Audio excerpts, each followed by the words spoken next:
Hello दोस्तों, welcome to Safdev education academy by dear sir.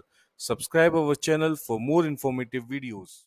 Hello friends, friends पिछले दो lecture में हमने स्वर, स्वरों के भेद, व्यंजन और व्यंजन के भेदों के बारे में जाना है। तो इस क्लास में हम लोग प्रैक्टिस क्वेश्चंस लगाएंगे। तो चलिए, पहला क्वेश्चन क्या है? भाषा की सबसे छोटी इकाई क्या है? तो आपको पता है कि भाषा की सबसे छोटी इकाई क्या है? वर्ण। ठीक है। निम्न में से कंठय ध्वनियाँ क्या हैं या कौन सी हैं? ये क्वेश्चन मेरा रेलवे में पूछा गया था। तो आपको पता है कंठय वो होती हैं जो कंठ से निकली होती हैं, जो कि क वर्ग, क और ख, ये क्या है? कंठय ध्वनियाँ हैं। क्वेश्चन, स्थान के आधार पर बताइए कि मूर्धन्य व्यंजन कौन से हैं? ये रेलवे में पूछा गया था। आपको पता है मूर्धन्य व्यंजन वो होते हैं जो कि मुंह के भीतर ऊपरी छत का आगे वाले भाग से बोले जाते हैं। तो ये कौन से होते हैं? ये होते हैं हमारे ड और ढ।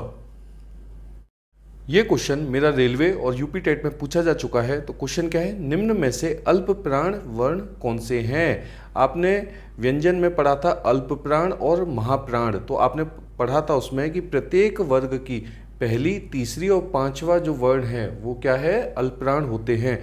तो यहाँ देखिए क और ग, ये जो ऑप्शन बी सही होगा, ये मेरे क्या हैं? ये है मेरे अल्पप्राण। नेक्स्ट है, निम्न में से नासिक्य व्यंजन कौन सा है? नासिक्य व्यंजन कौन सा है? तो नासिक्य व्यंजन कौन सा है? यहाँ, ये मेरा सही होगा। ये क्वेश्चन रेलवे और यूपी टेट में पूछा गया था। ये क्वेश्चन मेरा यूपी टेट, सी टेट और रेलवे तीनों में पूछा जा चुका है। और ये क्वेश्चन क्या है? ए और ए वर्ग वर्ण क्या कहलाते हैं? तो ये क्या कहलाते हैं? ये कहलाते हैं मेरा बेटा कंठ और तालव्य क्या संयुक्त। क्वेश्चन है, हिंदी वर्णमाला में अयोगवाह वर्ण कौन से हैं? ये क्वेश्चन मेरा रेलवे और टीजीटी में पूछा जा चुका है। तो हमने पढ़ा था कि अयोगवाह कौन से होते हैं? जो कि अनुस्वार और आपके विसर्ग से बन के मिलते हैं। तो कौन सा ऑप्शन सही होगा? ऑप्शन डी आपका सही होगा। फिर क्या है क्वेश्चन? श, श और स, ह कौन से व्यंजन कहलाते हैं? ये क्वेश्चन रेलवे में पूछा जा चुका है। और आपको पता है कि ये कौन से कहलाते हैं? ये कहलाते हैं आपके संघर्षी व्यंजन। निम्न में से कौन सा घोष वर्ण है? आपने पढ़ा था कि घोष क्या होता है? हर प्रत्येक वर्ग की आखिरी के तीन जो वर्ण हैं वो आपके घोष कहलाते हैं। तो इसका सही क्या होगा? सही होगा इसका म, प, फ, ब, भ, म है आपका सही उत्तर। ये क्वेश्चन मेरा बैंक पीओ और यूपी टेट में पूछा जा चुका है। चलिए देखते हैं। हिंदी में मूलतः वर्णों की संख्या क्या है? तो कितनी संख्या होती है? 52। श ध्वनि किसके अंतर्गत आती है? जब हमने संयुक्त वर्ण पढ़ा था तो आपने पढ़ा था कि संयुक्त वर्ण के अंदर आपका श ध्वनि आती है। तो सही उत्तर क्या होगा? संयुक्त वर्ण। ये क्वेश्चन मेरा बैंक पीओ और रेलवे में पूछा जा चुका है। ये क्वेश्चन मेरा एसआई एग्जाम में पूछा जा चुका है। चलिए देख लेते हैं। ज्ञ वर्ण किन वर्णों के संयोग से बना है? अगर आप ऑप्शन ए और बी को देखें तो आपको दिख रहा होगा दोनों ऑप्शन सेम है, पर नहीं बेटा, यहाँ पे हलंत लगाया गया है। और आपको पता है कि जब भी हमारा व्यंजन लिखते तो हलंत लगता है ना? तो मेरा ऑप्शन बी सही होगा। अघोष वर्ण कौन सा है? आपको पता है प्रत्येक वर्ग के प्रथम दो वर्ण जो हैं वो अघोष वर्ण होते हैं। तो यहाँ पे कौन सा ऑप्शन सही है? ऑप्शन हमारा डी सही होगा। फिर देखिए, घ का उच्चारण स्थान कौन सा है? तो देखिए, घ जो है वो मेरा कौन सा होता है? क, ख, ग, घ। घ तो किसे कंठ से निकला होता है। ये क्वेश्चन मेरा बैंक एग्जाम और टेट में पूछा जा चुका है। ये क्वेश्चन मेरा बैंक एग्जाम में पूछा हुआ है। चलिए देख लेते हैं। इनमें संयुक्त व्यंजन कौन सा है? तो कौन सा संयुक्त व्यंजन है? ज्ञ। संयुक्त व्यंजन कौन कौन से होते हैं? श, त्र, ज्ञ और श। ये क्या है? ये है मेरे संयुक्त व्यंजन।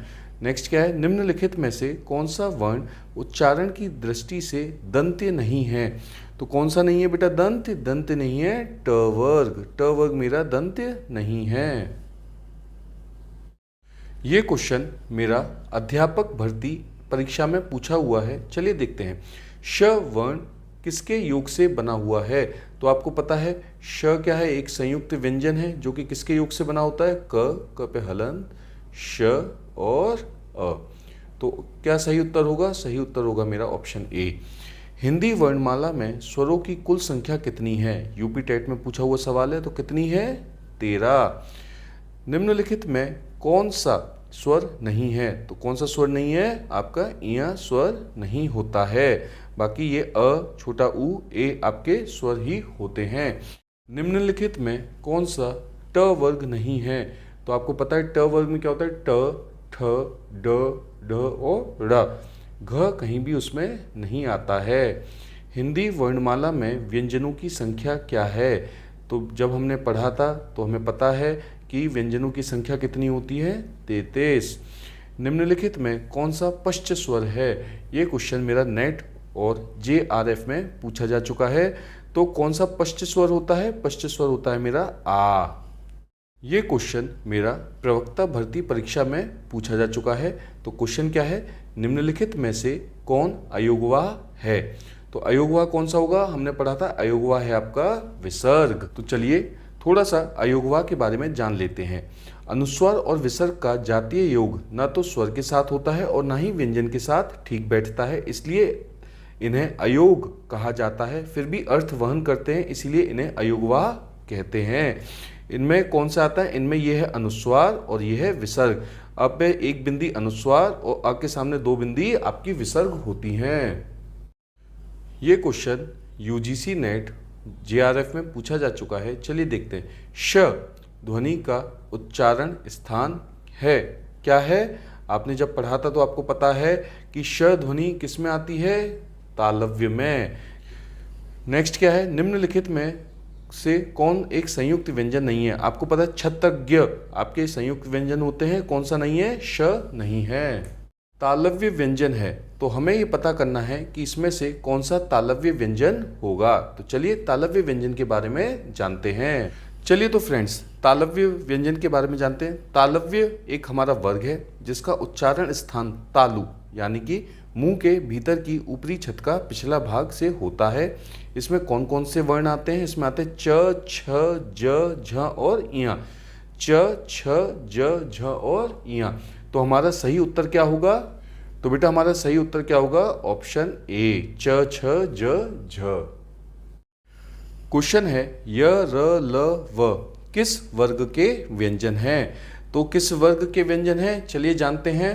तो देखिए फ्रेंड्स, अंतस्तः व्यंजन में कौन से आते हैं? य, र, ल, व। तो सही उत्तर क्या होगा? अंतस्तः व्यंजन। तो सही उत्तर है मेरा ऑप्शन सी, अंतस्तः व्यंजन। अनुनासिक व्यंजन कौन से होते हैं? ये क्वेश्चन मेरा SI एग्जाम में पूछा जा चुका है। तो अनुनासिक व्यंजन कौन से होते हैं? वर्ग के पंचमाक्षर जो हैं वो आपके कौन से होते हैं? अनुनासिक व्यंजन होते हैं। ये क्वेश्चन मेरा SI एग्जाम में पूछा जा चुका है। चलिए देखते हैं। अनुनासिक का संबंध होता है, तो अनुनासिक का संबंध किससे होता है?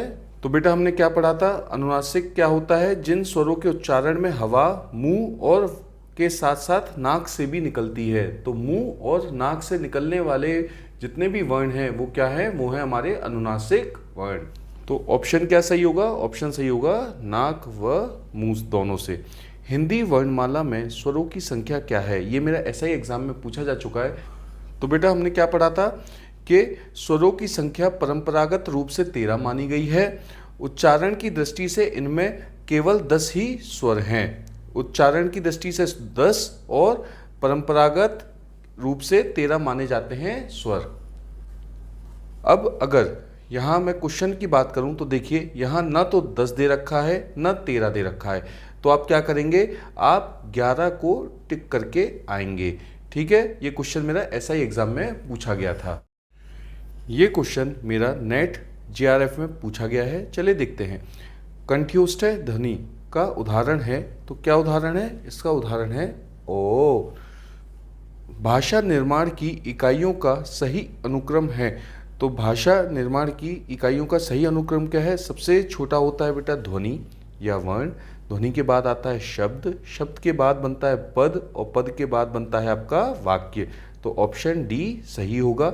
ये क्वेश्चन मेरा नेट JRF में पूछा गया था। निम्नांकित में से उच्चारण स्थान के आधार पर कंठ से लेकर मुख तक उच्चरित व्यंजन ध्वनियों का सही अनुक्रम है। देखिए बेटा, सबसे पहले आता है हमारा कंठ। कंठ के बाद आता है तालु, जो कि होता है मुंह के भीतर की ऊपरी छत का पिछला भाग। तो गले से ऊपर आएंगे तो पिछला भाग आएगा हमारा। फिर आएगा मूर्धा, मुंह के भीतर की ऊपरी छत का अगला भाग। फिर आते हैं हमारे दांत और सबसे आखिरी में आते हैं हमारे ओष्ठ या ओंठ। तो अगर मैं अपने क्वेश्चन की बात करूं तो मेरा सही उत्तर क्या होगा? सही उत्तर होगा मेरा ऑप्शन ए, कंठ, तालव्य, वृत्त, दंत और ओष्ठ्य। फिर नेक्स्ट क्वेश्चन है, प्रयत्न के आधार पर ल किस प्रकार की ध्वनि है? तो बेटा ल जो है वो किस प्रकार की ध्वनि है? वो है हमारी पार्श्विक। ठीक है, तो ल क्या आता है? ल पार्श्विक आता है। पार्श्विक किस में आता है? उच्चारण स्थान के आधार पर व्यंजनों के जब हम भेद करते हैं तब हमारा पार्श्विक व्यंजन आता है। ये क्वेश्चन मेरा नेट और जीआरएफ में पूछा गया था। For more videos like, share, subscribe our channel. Thank you.